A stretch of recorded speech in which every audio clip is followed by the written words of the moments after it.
the past few years, I've been building a mountain bike skills park in my backyard, and now I've got the beginnings of a personal proving ground for bikes right at my doorstep.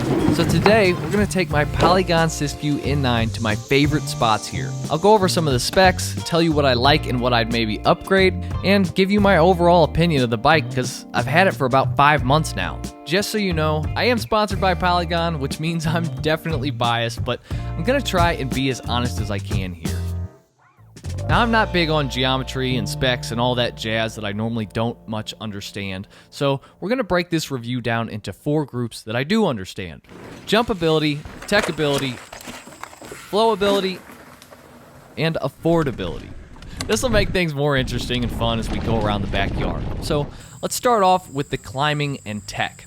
I've got a fun rock patch just out back that we can mess around on, so let's head over there and see how it holds up.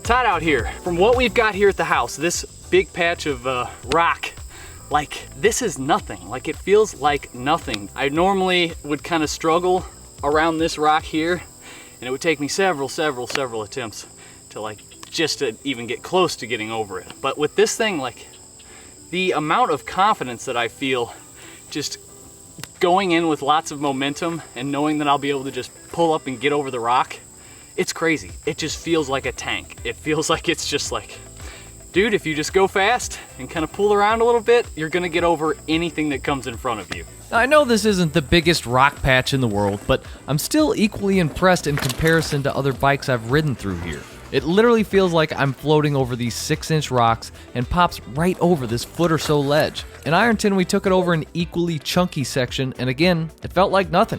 The Siskiu really shines on soaking up things in its path and navigating chunky rocks. So I give its tech ability the extremely excellent rating. Now, its ability to soak things up so easily is partly due to the fact that Polygon put the money where it matters. Its suspension. The bike comes stock with a Fox 36 Performance boost fork and a Fox Float DPX2 shock. These are the same parts you'd find on a $4,000 to $6,000 bike, and the Siskiu N9 is right at $3,000. Not only does it have this insanely awesome suspension, but it's got a Shimano XT Dior drivetrain stock. I literally don't understand how this bike is so cheap, but again, you aren't seeing stock XT Dior drivetrains until $5,000 or $6,000 normally. Like I said, I'm not a big specs guy, but it's really hard to ignore how decked out this thing is for the price point. And along with those 2 pro-level components, you also get a big 150 or 170 mil dropper post, depending on your frame size, TRP Slate 4-piston hydraulic brakes, a tubeless-ready wheel set, and WTB Vigilante Enduro tires. The brakes don't have that super touchy feel, which I personally don't like, but they have a nice predictable grab to them that I enjoy. The dropper post is extremely responsive, and I have 0 complaints there, and the tire and wheel set keep me more grounded than I've ever felt on a bike. The only thing that I've actually changed or planned to on this bike are the grips and the seat. It might just be me, but the saddle really likes to pick a fight with my lower areas, so I'll be swapping that soon. And the grips just weren't meaty enough for me, but that also just comes down to personal preference. Other than those 2 things, I literally have everything stock on this bike with 0 desire to change a thing. But enough about specs. How does this thing ride? Is it fun and flowy? Well, for that, I got our good pal Dave to give us a hand with the follow cam. And of course, Endo helped too.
So, is this bike flowy and fun?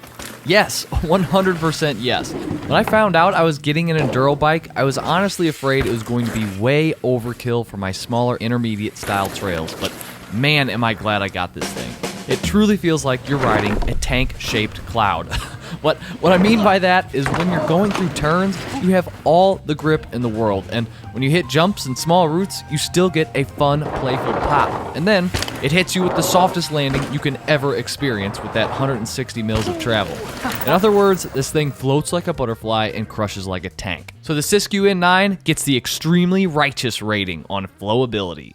With a flowability rating like that, you might be thinking you want to snag one of these up. So let's get into how affordable this bike is. Like I said, this thing comes equipped with components way beyond its price point. At $3,000, this thing, in my opinion, is a steal. But if that doesn't convince you, then maybe the convenience of how you get this bike will. For most people, you'll have to order the bike online and have it shipped to you. Now, normally this can be a hassle because you have to put the bike together yourself, or you have to wait even more time to let your local bike shop set it up. Oh yeah, oh what? But when you order from Polygon, this thing comes ready to go right out of the box. It pretty much comes as is. It's just the bike all in one big thing, and then there's the extra. I set mine up live on this channel within 20 minutes. No messing with the dropper post, no internal routing, no brake bleeding, no nothing. Fully functioning within 20 minutes, and that's me babbling the whole time while we were live, so I'd wager you could probably do it faster. Along with that, it even comes with its own pedals in case you need some, and a multi-tool to put everything together. With all that, I can easily say this bike gets the extreme deal rating for affordability. Now, last but not least is the jumpability of this bike. Maybe you're thinking it's too big a bike to progress your skill with. Well, I'm probably the perfect case that proves that wrong. I was barely jumping before I had this bike, and when I was, I did not feel very comfortable in the air, and now I do. What we do here is go back.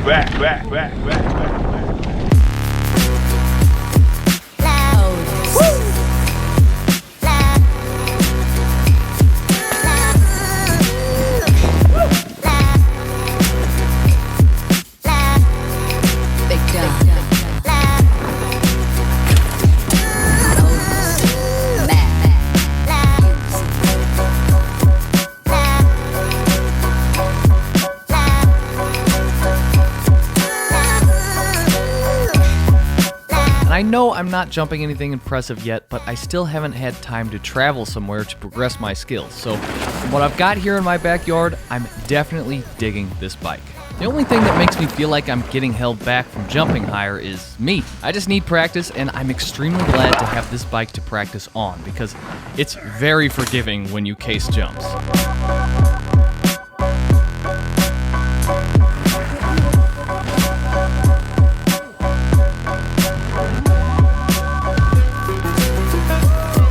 So for jumpability rating, I'm giving the Siskiu N9 an extremely nice rating.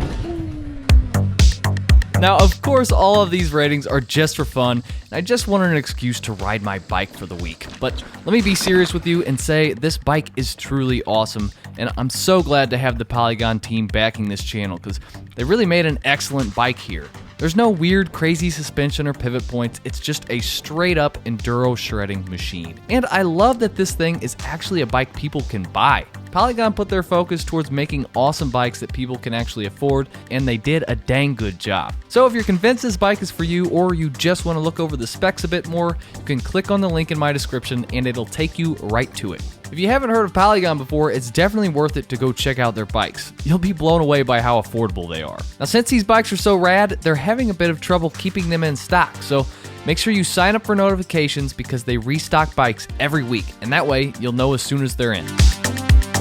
Oh, and my new grips and saddle came in from Ergon, and they look so freaking sweet. Sorry, I'm just super stoked on that blue. Thanks for watching this week, guys. A huge thank you to my patrons, and I can't wait to sit in the shark fin next week. So let's get to building it, and I'll see you then.